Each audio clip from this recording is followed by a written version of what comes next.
What's up, everybody? Welcome on Into One Soccer today. Andy Petrillo, Gareth Wheeler, Jordan Wilson. Guys, it seems like the wait is over. We are diving into the big news right out of the gate here on the show.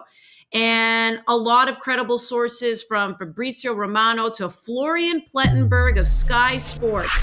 They all say Alphonso Davies will sign a new contract with Bayern Munich. So we're starting to hear some of the details, some of the rumored details, which is it'll be until 2030. He'll earn approximately 15 million euros annually. And we've been debating this. Oh my goodness, guys, it feels like the better part of a year, ever since the news came out that his agent had met with Real Madrid and had some sort of handshake deal. And then we didn't know what was going to happen. And Bayern said we offered a deal and he's not accepting it. Blah. It seems like it's going to come to an end. I need to ask, are you surprised by the news wheels that he would stay in Bayern and get this kind of deal? I am surprised, to be honest with you, based upon where we've been over the last 18, 24 months with these negotiations. It seemed like Davies had a preference, at least at some point of his career, to play with Real Madrid, just like the vast majority of players in world football do. I mean, Real Madrid is an aspirational club, and it really is the gold standard in terms of footballing brands today. And it seemed like everything was leaning in that direction. Davies' preference to be there, Real Madrid looking forward to maybe potentially having an advantageous situation, not paying a transfer fee, bringing Davies in. It would be an opportunistic signing for them. But I think when it comes down to it, it's just strictly about business. And he was able to find common ground with Bayern Munich and a club that was willing to pay more than anyone else for the left back to stay there for the long term. $15 million euros gross. That is a large sum of money. Now, Davies reportedly went into negotiation looking for 20 million. Real Madrid was Bayern Munich was around 13 million. Real Madrid coming in reportedly more in the $8 million range. So there's a significant gap there. And even if Davies did want to, or was tempted by making a move to Real Madrid, this is a business decision, a signing bonus as well. This is a big money move for Alphonso Davies, plus an extra year with the deal running through 2030. So no matter how much his heart or his head may have wanted him to lead or flirt or be tempted by a Real Madrid move, I think that it's business first, which, again, just based upon the way that everything has shaken out over the last little bit, it looked like all roads led to Madrid, but at the end of the day, dollars and cents. And, he's good friends with Musiala. It's a good club that's going to be competing for Champions League. This is not a bad move by any means for Alphonso Davies. It's a good move to stay at Bayern Munich, but I am surprised he did not end up at Real Madrid. Jordan? I'm not surprised. I mean, if you asked me a year ago, I think Wheels and I were on the same page in terms of he was going to be a Real Madrid player, just based on the looks that he was getting and how much everyone was talking about, and the fit that you could see that they were going to be like the young Galacticos, and you would want the best, for me, the best left back in the world, the top two left back in the world, and Alphonso Davies. But that time has passed. There's a window to secure certain things. And for me, that Real Madrid deal, that went by. And that's okay. Again, Bayern Munich for me is a top, I'll be fair and say 5, I think 3, but in the UEFA standings and rankings, a top club throughout the years. This is not just you're staying at Bayern, good luck. This is a top club that he's going to be playing for. And I think that now making that move, I made the joke last week, is do you stay with the girl when you're in high school and you had ashy knees? This is what it kind of is. Bayern has seen him grow up. He's been there. And now for me, he's going to be in Legends category and status, because he'll probably play 250, 300 games for that club at that left back position and make it his own. When you look at the checklist, is you're going to play for a top club. You're going to be playing for Champions League every year, and you're going to be playing for trophies. You're getting paid, which is a big deal as well for him being that age in mid-20s, going on to the tenure being nearly 30 playing this game for that club. And you're comfortable. I feel like this is a win-win for Alphonso Davies, but I agree with Wheels in terms of that. It seemed like a deal to just get over the line, to get as much as you can for the product that you're giving. And then, close the chapter right there. So I think Alphonso Davies and his team are happy with this. This is mega money that you're going to be getting, and you're secure. This is a perfect deal for a footballer in this day and age. A lot of boxes checked in this, and I think nothing would surprise me. And any move that he made, just given everything we were hearing in the last year, wouldn't have surprised me if he stayed, wouldn't have surprised me if he left. But you brought up some points there. Number one, so yes, I will never begrudge a player for taking the most money that he can take. But a consequence of that is that he's going to stay with Bayern, and he could possibly be there for however long. Like, are we talking about him cementing legendary status now with a team because of games played, trophies that he's going to probably continue to win? Obviously, he's won already with Bayern. But there's a lot of players, that when they retire, we always introduce them as so-and-so, Manchester United legend, so-and-so Chelsea legend, because they played there for so long. Do you think Alphonso Davies now is going to put his name in that kind of category, Wheels, because it's sounding like he's going to stay with Bayern? Sounds like it. And with good reason. He will be a legend at that club. But at the same time, it's very difficult to turn down Real Madrid. And it sounded like the player had a verbal agreement or understanding with the club at that time. Just the business part of it ended up not making sense in the end. There's two decisions here. It's lifestyle and profile. Lifestyle-wise, yeah, perhaps he's comfortable in Munich, but a lot of big-name players, Galacticos, have preferred the lifestyle in Madrid. So that had to be tempting. And profile, let's be honest here. Real Madrid is the biggest club in the world. I mean, they get more eyeballs, they get more attention than any other club. I think here in this country, Bayern Munich, when it comes to them playing their Champions League football, they get attention and eyeballs, but really the reach of the Bundesliga doesn't touch that of the Premier League or La Liga. It's just at a different level. And if you play for Real Madrid, your stock, your off-field and on-field profile rises even more. So yes, legendary status at the club. That's fantastic. He's playing for, like Jordan said, a top 5, 7, 8 club in world football. And that is expected to continue as well. But Real Madrid is a completely different level. That's what's the interesting part of all this. Did Alphonso Davies want Real Madrid more than Real Madrid wanted Alphonso Davies? Because it didn't seem like Real Madrid would go the extra mile. And in fairness, perhaps it had very little to do with Alphonso Davies because they need a left back and Davies would have made that team better. But when you have Mbappe and Bellingham and Vinicius, I mean, there's only so far that you can extend yourself, especially in the pay structure as well. So the one followed quickly, Andy, the consequence. I want to see what happens with Trent Alexander-Arnold of Liverpool to see what that contract or deal looks like, to compare and contrast maybe what Davies could have had at Real Madrid, perhaps, versus what Trent Alexander-Arnold may get if he makes that move. So at the end of the day, again, 15 mil, you're staying at a big club, a great club. It's a great move for Alphonso Davies, but I'm still surprised he didn't make the move to Real Madrid. Well, and that's the other point too, right? Like, did you always kind of get the sense that Real Madrid wanted him, but not enough to give up X, Y, and Z? And that maybe also helped Alphonso make this decision, right? Because again, it was almost right out of the gate. They were like, we are more than happy for him to play out his final year with Bayern. We're not going to pay that extra fee.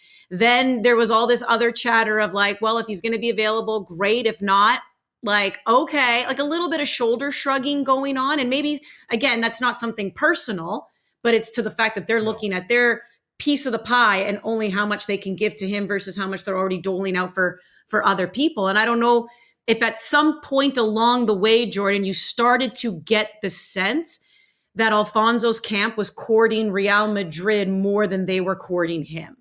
Yeah, and I think that's the case for most players when you're looking at a move to Real Madrid, right? Like, look at the players that played for Real Madrid but are currently playing for them. Like, it's very difficult for Alphonso Davies and his camp to go and pitch him so hard for so long. There, as I said, there was a window where that could have maybe happened, but that window passed. And you're looking at Alphonso Davies' career, and probably hindsight for him is going to be 2020. When you look back in 10 years' time, he's going to say, I could have played with this player, that player, that player. But would you have done that at the cost of getting a pay cut? And I think his answer is very clear. It's like, now's his time to really make that money. And you can't really fault a player. This is what you do. That third contract, that fourth contract, that should be your biggest one. That is now raising his worth. That is raising his profile, as Wheels touched on. So you don't really fault him for that. You have to make the decision that's best for you. But obviously down the road, to play with Vinicius Jr., Jude Bellingham, Mbappe, the best player in our era for this time, people would argue. It's like you're going to be maybe kicking the can a little bit, but you understand what do you prioritize the most? And I think for him, it's playing, being comfortable, and that dinero. Yeah. That But money. but something changed here over recent weeks. Like let's be clear about this. I mean, in recent months, it was maybe the leadership change at Bayern Munich as the negotiations were frosty, to say the least, being able to go and meet contractual demands, and perhaps Bayern Munich willing to go that extra mile, that extra year on the contract to 2030 was enough of a carrot being dangled, where the deal that Bayern Munich was offering was just too good to turn down, because it doesn't seem like Real Madrid's position has changed whatsoever. They had their standard, they had what they were willing to pay, and a contract ready for Alphonso Davies to sign. It just seemed like him and his team, Davies and his team, just kind of put it off. And inevitably, the best deal possible did fall in their lap. And it's a club that he's familiar with, and he gets to stay right there in Munich. Yeah, great point. A lot more stability off the pitch at Bayern Munich. I just want you guys to know that I was offered a mega deal, but then I was told I get to work with Jordan, Wheels, Ollie. So I took the pay cut so I could be with you guys. The cut? That's a lie. I do not believe that for a second. Yo, send me Not on a 1 trip second. to wherever. What? Take the money. Anyways, Jesse Marsh sat down. Thanks, Andy. with Sebastian Thanks, Andy. Salazar. I love you guys. Jesse Marsh, head coach of the men's national team, sat down with Sebastian Salazar, Football Americas, to discuss a lot of things. And of course, as we keep this Alphonso Davies conversation going, he talked about if he believes Alphonso Davies is playing the best footy of his career. Have a listen.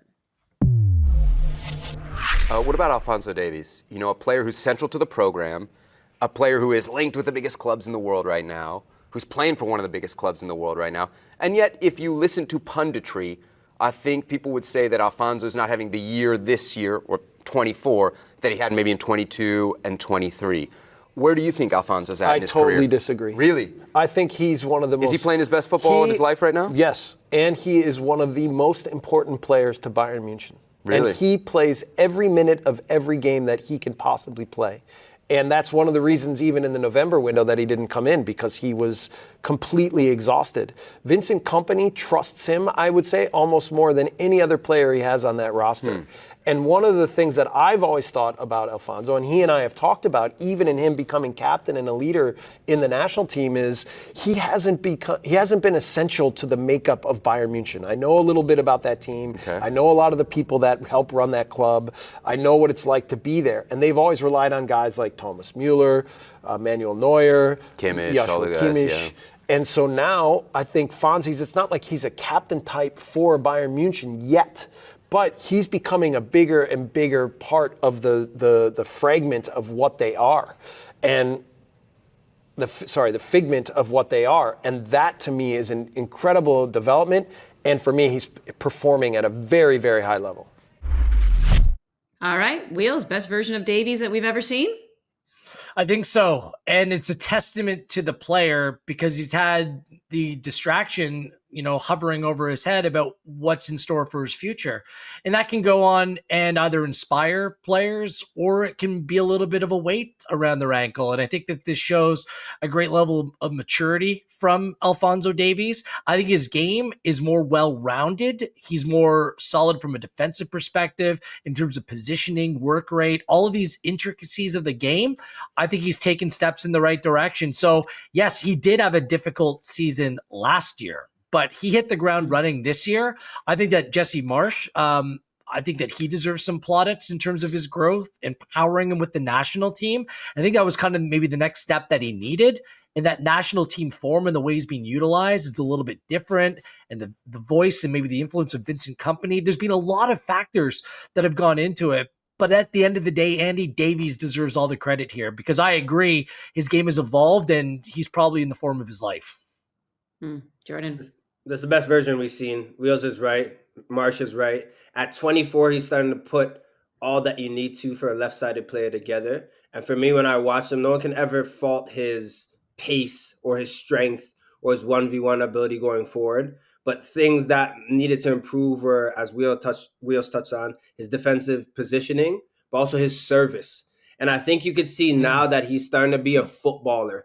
Think like one before. If you rely on just your athleticism, it only takes you so far. It might get you in the house, but you don't sit down and have a meal. He is having a meal at this point. He knows the way to play the game. He knows when to tuck in. He's doing all these things right. And you can start seeing a player that is not just relying on the athleticism. Now he's really locked into his position. The beautiful part about this from a Canadian perspective and for Bayern Munich is he still hasn't even hit his full stride for me yet. Like, he's coming into his own, but he still has 2-3 more gears where he could offer. And I think we're going to see that live out, one for Canada, but in this next contract in the next 5-6 years. There is something special about seeing a player evolve before our very eyes, right? Like 15, 16 with Vancouver before making the move. And he's grown up. He has grown up before our very eyes. The skinny kid who then even came in complete, like growing into his body from a physical perspective as well. Yeah, Munich diet, baby. We knew the talent was Munich there. Diet? But here's the thing. It's also, and again, you never fault a player for thinking about themselves and what it is that they need to do and what they need for themselves out on the pitch and be the best version of them. But we also saw it with the national team this year in playing certain roles that Jesse Marsch asked him to play because it's the best for the team. And he did that without even a peep. He did that seamlessly, and he was a great leader as well. So this evolution has been pretty fascinating to watch with Alphonso Davies growing before our very eyes. All right, guys, let's make our way now to the Canadian Premier League. And we know that we're going to see some CPL teams in action. You sneezing? You good over there, Jordan? Everything's good? I had to mute the mic, but yeah, a little sneeze. I'm crying now. But I'm okay. So I taught my kid to sneeze or cough into your elbow. Yeah, that is the way to do it, Wheels. Sorry. Go ahead. That's the technique. That's the polite technique. It also feels good, though. It feels good when you're like, I don't know. You make a noise? No? No, mine are loud. The thing is, I start to sneeze like my dad. It's everything. And you just spray. You're like, whoa. So good. So good. Don't give me squeaks. No, nobody likes that. All right. Let's get into Cavalry. Just a couple months removed from lifting their first ever North Star Cup. Now, the club has retained 21 players, for 2025, excuse me. The most in franchise history. So now when you have a full season of Jay Herdman midfield, full season with a healthy Ali Musi, 21 players retained. Could Cavalry be even better this year, Jordan? Yes, I think they will. One, I think they need to replace. They need to replace Klump. I don't know who they brought in, but obviously he's been a huge and integral part of that club. But I think Tommy Wilden Jr. and company and the players that they've recruited, they're finding profiles that suit the way they want to play. I also think the preparation going into this CONCACAF Champions Cup is a lot different than last year, right? They're a bit shell-shocked when you go play Atlanta City. Played LAFC yesterday, going to play Columbus Crew, then come home in a couple of weeks just to get ready to fly to Vancouver Island to play Pumas as well. So you're looking at them. I think they're a better squad, yeah, because they're more cohesive. This league and the Canadian Premier League, you're still going to need difference makers. So obviously if they can add one of those, that would be great. But I look at the way they played the last game of the season against Forge, the way they hustled, grinded. They were just a formidable force. If they can go and do that, it's going to be a totally different game against better opposition. But you're looking at this Cavalry side, and I think they're really good to go and win some trophies again this season. I'm not sure at this point. Not because I don't like this team. There's a couple things that are on my mind right here. First of all, 21 players returning, that's too many. For me, you want to freshen up each and every year. You want at least 3, 4, 5 new players coming in. 3 players have gone out. One of them needs to be replaced. He has to. Dan Klump. I mean, this player, for my money, was the best player in the Canadian Premier League last season, with all due respect to the award winners.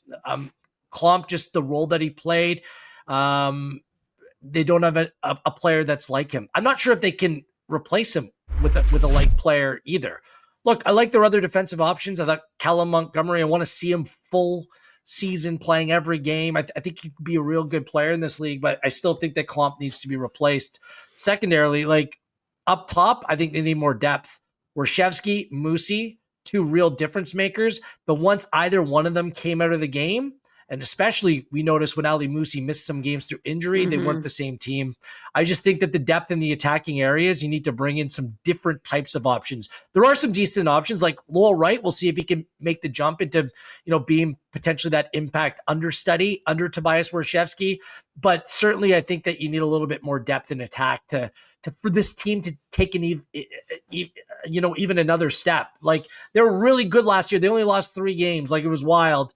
But at some times you're like, okay, does this team have an extra gear? Can they push it a little bit more. So I think that would be their next step. So they got to replace Klomp. I'd like to see more changes in general, especially when it comes to attacking depth. Quick chime though, Trill. Sorry. It was just about Klump. Obviously, we know his product on the pitch, but it's the fact that he didn't miss games, Wheels.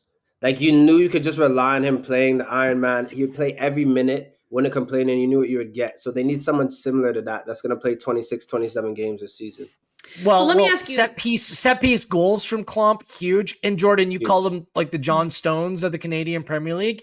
Like, he stepped through and gets involved in the attack from a deep lying role. The way that Cavalry's midfield is constructed, there's really two deep lying holding midfielders. You almost need that other player going through. So without Dan Klomp, does it force Cavalry to change the way that they play a little bit? And do they have enough box-to-box players in the midfield to kind of add what you lose at a Dan Klomp? It's such a big loss. The biggest loss to any Canadian Premier League team this offseason will be Dan Klomp leaving Cavalry. There's no doubt about that. Okay, let me ask you this then, because that seems to be more like bigger picture. We're looking into the regular season of CPL. But when you retain that many players and you have that kind of familiarity, we know we're going to see them in CONCACAF Champions Cup. February 6th, they're taking on Liga MX's side, Puma. So that's going to be their first leg. They're going to be at Starlight Stadium in Vancouver. So with that quick turnaround, though, Wheels, and retaining the players and having that familiarity, do you think it actually gives them a better chance here for a CPL side to advance? Perhaps. I think that continuity, especially out of the gate, will pay dividends. So the start of the season, CONCACAF Champions Cup, the beginning of the CAMPL season, Canadian Championship, that is beneficial. It all depends about fitness. Are players coming into camp healthy? How much have they been taking care of themselves over recent windows, or over recent months, I should say? That matters. But Cavalry's already playing from a disadvantage, playing in Victoria rather than playing at home in Calgary. It makes it exceptionally difficult, especially when you're playing a Puma side that is in season right now and is a really good team. So it's still going to be exceptionally difficult, but I guess the foundation being there helps them to a certain degree. Mm-hmm. I don't know. You agree, disagree on that, Jordan? I think with obviously it's tough for Canadian teams because this is usually the first serious match of the year. But I think Calgary has learned their lessons from how they started. Remember, when they played last year against Orlando City at Starlight Stadium, they were good for the first 20 minutes. But then kind of just once like they played well. I think Tommy Wheeldon Jr., what you can see with Calgary, they always take those losses and move another meter or move to another level. I think we're going to see that this little bit. Pumas is going to be a huge challenge. Of course, Pumas are big favorites. But I'm wondering if Calgary are going to make those tweaks just enough to basically make those two legs close and see what they could do. But I like the side going into this match. Of course, you need to add one or two players. I think every team would need to do that. But I like that continuity within the squad. I like that they believe in themselves. And their last match they played together that mattered, it was a day. We were there. It was a day. And they earned that. Yeah, they really did. So we'll see CONCACAF Champions Cup. I'm sure they're adding. Right, we just haven't heard anything yet, right? We just haven't heard anything yet. But speaking of adding, let's get to some other CPL news and transactions, because the Daniel Nimick move to Forge that we discussed on yesterday's show has become official. So there are some other moves there. When you look at new faces in new places and who you think could have the biggest impact, Wheels, who are you looking at? I'm looking at Valor right now. Go on, Wheels. I think it's been a little bit of a mixed bag. Like, look, they had a really strong start to the end of the season, or really strong finish to the end of the season, where they did build some continuity. Too many draws, though. They need to be able to turn those into wins. They're keeping the core group together. Temi's coming back. Faria's coming back. Reza Rassau, like some really good players there. I'm interested in the moves that they have made. I really like the Chris Twarduk signing. I thought he was a good player for Ottawa, who happened to be playing out of position as almost like a wing back. He's an attacking player. And Phil DeSantos, in the press release when Twarduk signed with Valor, said that he's going to add something to our front line. So he's going to be an attacker there. I think that will play to the player's strengths. I think he's going to be an absolute handful to deal with. He's essentially replacing Jordan Swibble, who left the club. I do have some questions about what things will look like at the back. I think that Rocco Romeo is a decent player. He's going back to Valor, a place that he's familiar with. I think he can be good there. but they've lost Tas Mortakudis, and I thought he played really well with Facineri as the two center backs at Valor last year. So pressure's on Romeo. He needs to step up and show that he's going to be able to be counted on as one of the better center halves in the Canadian Premier League. If he can do that, Valor are going to be a much better side this year, and dare I say it, very much in the mix to earn their first playoff spot. So I still think they have a little bit of work to do, but I like how they've kept the band, the vast majority of it, together and added a couple pieces that can help them. Only original CPL team that has yet to see the postseason.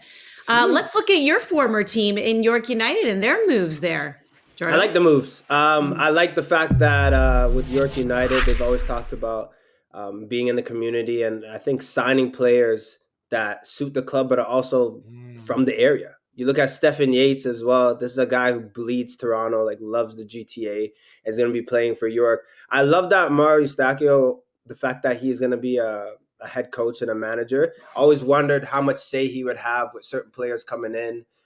Because obviously the Pascual brothers have the Mexican connection and pipeline, and they have their vision of the players that they want. But how much would that be Mauro's choice? But you can see the players that they've signed with the Adonijah Reed, Gabby Bertar, Stephen Yates. These are Mauro type of players, and I know this from the season that I shared with him. Wants technical players that are brave and want to get on the ball. Yates is that guy. He epitomizes that. Gabby Bertar on the day when he is feeling it, he is dangerous. I remember my last season going against him when he played for Edmonton, and I just didn't want to play this guy. He was always busy, always wanted to get on the ball, and he was also playing for an Edmonton side that basically every game thought that they were going to lose, so he played free, and he was dangerous. But if you can get all these pieces in York, and the fact that you're going to fill stands too with people and family coming to support those players, then that's a great start for York to get things going. Again, like any CPL team, you still need 2-3 players that are the X factor, but some good signings to get that core where they need to be. All right. Let's get to, gentlemen, as we wrap things up, lots of talk here about Alphonso Davies, lots of talk here about Cavalry and in particular CPL. And now we're going to, give some people some tips when it comes to Champions League action, UEFA Champions League action, and our Tony Bet top picks.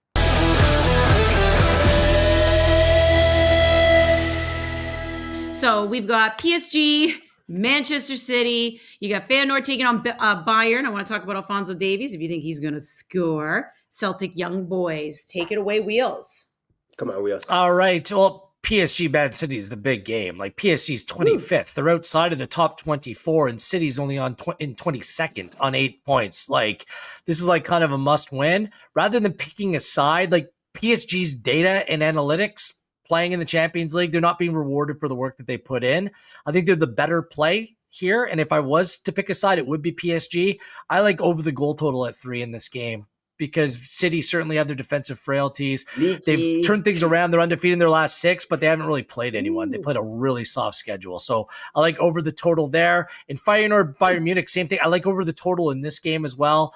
Bayern Munich slowly come around. You're seeing as they're a lot more healthy right now, their attacking prowess is on full display. I like over the total in this game. I'm tempted to play Davies. If he signed a new contract, plus 1,100 for him to score, seems like there could be some value in a game where I do think there'll be goals. And let's talk about Celtic here. Alistair Johnson's side, Celtic have a chance to go on and punch their ticket to a knockout round of the Champions League for the first time in 12 years. I like Celtic on the handicap. It's at 1.5 in this game at about minus 108. I think there's some real value there. They're taking on Young Boys. They have 0 points in this competition. They've just changed their manager. They're just coming off a winter break. They are 1-3-5 in the Swiss Super League. Like, it's been a dreadful season. Young Boys are really bad. And Celtic playing at home, a place where they rise to the occasion. They've been decent in the Champions League as well. So I like Celtic on the handicap to go on and punch their ticket. Go on, Ali Johnson. Don't say we don't set you up for these matches. Wheels did it brilliantly. Thanks for tuning in to One Soccer today, everybody. Wheels, Jordo, Andy. We'll see you next time.